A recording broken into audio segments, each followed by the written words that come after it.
Hello, Dr. Belbruno. Are you with us? Yes, I am. How are you doing?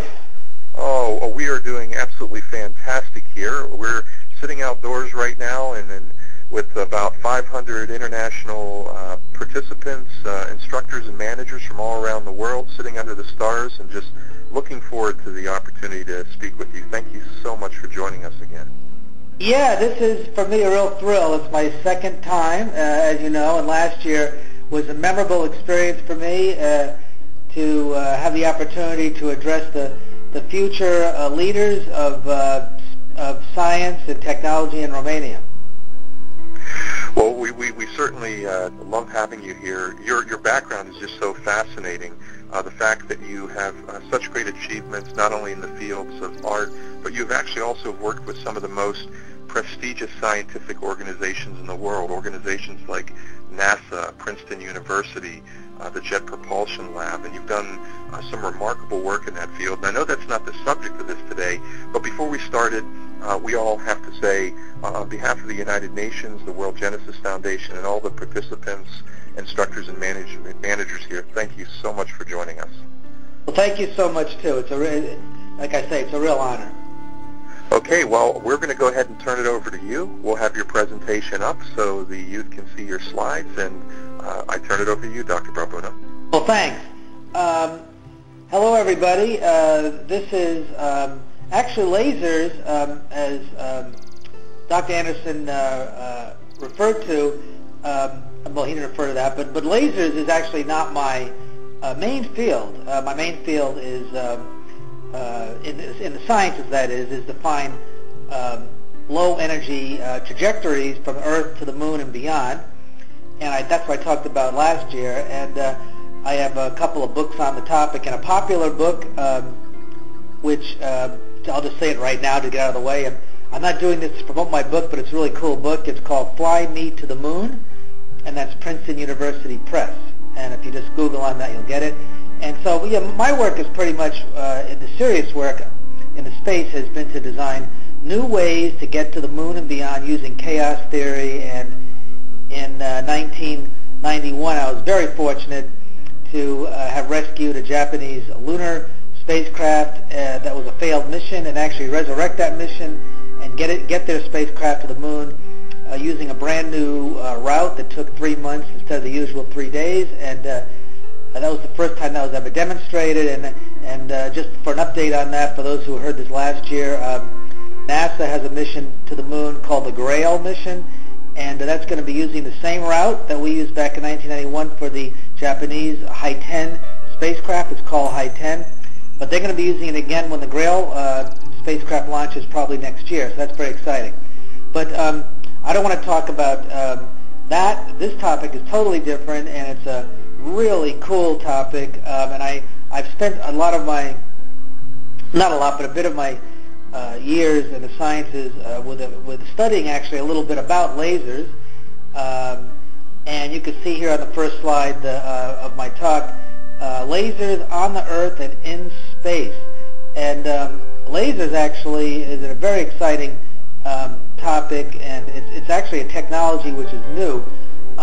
Also, you can see here on the cover slide that I have a company that I identify with, Innovative Orbital Design, Inc., and Princeton University is the way I ID myself for today's talk. And also on the lower left is NASA, who actually I work for nearly full time as a consultant to their space mission design. Actually, it's called the SMD, Science Mission Directorate, part of NASA, which I have to acknowledge. My next slide is basically a plan of what this talk is going to be about, and it's pretty simple. Background. The background is what is really the history of lasers, and basically the more basic question is, what is a laser? And there are many applications on Earth here that maybe many of you have not even realized that use lasers. Some of you will be shocked they're used in so many things, and you'll be more shocked that they didn't even exist prior to the dates I'll be talking about. And dear to my heart, I'll be talking about how lasers are also used in space, and outer space, that is. And And also, I wanted to tie in together another area which really you might think has nothing to do with this, but that's the whole topic of crystals. I know there's going to be something going on at your program regarding crystals and mineralogy or something of those nature. And I just want to tie it in with this a little bit because I think it's kind of interesting to do that. And also, what's not on this plan here, I'll be talking about lasers and art. That's a whole other area which I think is exciting.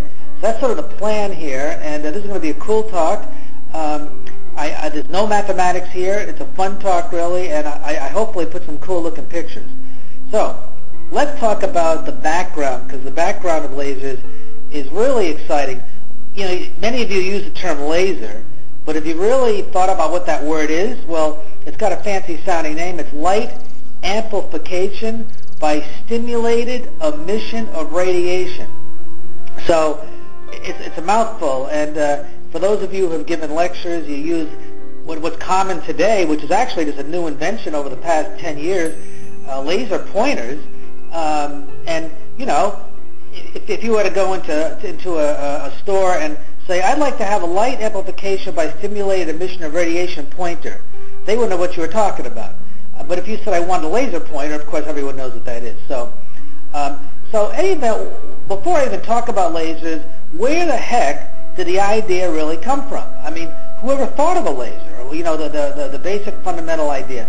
Well, Einstein did a lot, and the basic idea that you could even have something like a laser goes back to 1917 by Albert Einstein in a key paper he wrote. I'll say it first in German because I'm sure a number of you there know that language, and then I'll say it in English because the paper was in German initially. Zur Quantentheorie der Strahlung, and that means on the quantum theory of radiation. And basically Einstein did study quantum mechanics, and he published some basic papers in it about the time he published his landmark papers on relativity at about that time span. And basically, I'm not going to be talking about quantum theory here, but that's really how lasers work. As you probably know, you have an atom, a basic atom has an electron, has a nucleus, and the nucleus is going to be a proton, and protons and neutrons, and they make the nucleus. And then buzzing around the nucleus is an electron.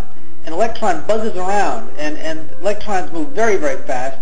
In fact, they move so fast that you can't keep track of them. They make a cloud around the atom, and you can't even see where it is. It's just a cloud. And because you really can't see it, it goes so fast, it's really not a particle in the sense of being a physical thing, and it's more or less not even light either. It's sort of somewhat in between. It's got the properties of being both a hardcore particle that you can put your fingers on and pure radiation. And basically, when electrons buzz around, they move in different levels. They'll go around an atom sort of close, and then they can abruptly jump further away. And the abruptness comes when you add energy to an atom. If you zap an energy, if you have an atom with an electron buzzing around it, and you zap it with some energy, then what happens is the poor electron doesn't know what to do. So it gets really activated, and it will jump to a higher level if you add energy to it. And then if it's in the higher energy level and it jumps down to a lower one again, it gives off light. And basically, it's that kind of principle that gives off how a laser works. Basically, you have a whole bunch of atoms doing that at the same time, and they give a synchronized light pulse. And a synchronized light pulse, when it goes from one energy level or height to another one by jumping around like I just described, that gives off what's called laser light.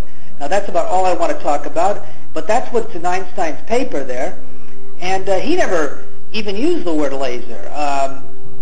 He just talked about how electrons can jump around and give off light as a result, but that's really how lasers work. And that was the first theoretical idea. However, the serious invention of how you actually make one, based on some of these more theoretical notions, didn't come to many years later until the late 1950s. And basically, the invention of these things, as you can see from the slide, comes from some two researchers at Bell Laboratories. I think that was Bell Labs on the East Coast of the United States, but Charles Towns and Arthur Shalow, And they actually filed a patent in 1958, a U.S. patent, on how to build a laser. Now, they never built one. They just wrote a paper document to show you how to do it. However, the first working, oh, by the way, I want to say simultaneously to them and independently of those two guys, somebody else filed a patent.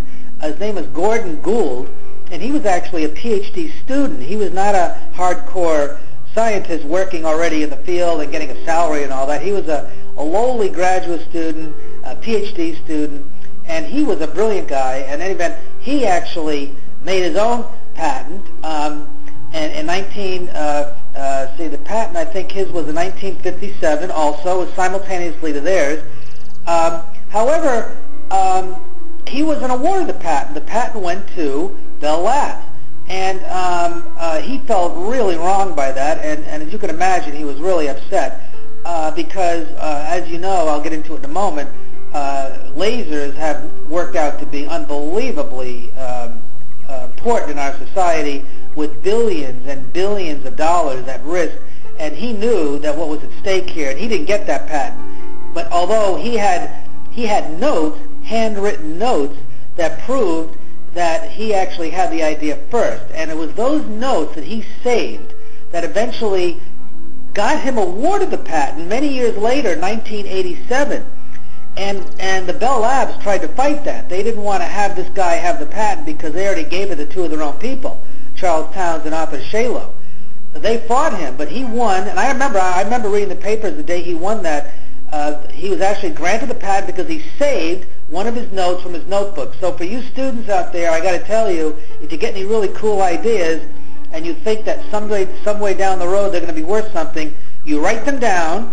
And I think what he did was he mailed them to himself. So if you actually drop something in the mail and you get it mailed back to yourself in an envelope and the post office stamps it and you don't open it up, that's actually valid for a patent, at least in law. And that's what this guy did. He actually, I believe he mailed his own notes to himself. And in 1987, he got awarded the patent, and I believe that Bell Labs paid him a back amount of money because they owed him. And I remember what it was. It was some huge number. It was, I don't know, maybe $500 million or $1 billion. I'm sure now he's worth even much more. I'm not sure if he's alive now or not. But it's a very interesting story. And on the next page, I'm flipping now to the next page. You can see a picture of the first page of his notebook, how he described how to do it. And you can see there's cross-outs, there's things crossed out, and so on and so. But that doesn't matter. He wrote it down, and it was this notebook, and this is the first page of it, that enabled the judge to overturn the Bell Labs patent and give it to him. I'm going to back up now to the previous slide, where I just was. Here's the previous slide. And I just wanted to say that although Gordon Gould was eventually awarded the patent, and although Charles Towns and Arthur Shalow got the first patent, the real device, a real working model, they didn't even do that. They just had the ideas and wrote them down. The person who made the first working model was Theodore Maiman of the Hughes Corporation. And Hughes is based out in Los Angeles. I assume it was out there. But they have branches all over the U.S., but I think it was out there. And that was in 1960, so it took them a number of years, 3 years later, to make a working model. The name, by the way, the name laser, which I said Einstein had no idea what the name was that he didn't name it. But the name was by Gordon Gould, and he published a research paper in 1959, and in that paper he formally made the word laser. So he's also given credit for that as well. So now he became a very wealthy man, and he's also given the credit for the name. So eventually, justice reigned on him. Justice came in and did the right thing, but it took a number of years, about 30 years actually. Okay, so now at the next page of my slide presentation, which shows the first page of Gould's notebook, I just talked about that, and that page actually was in 1957.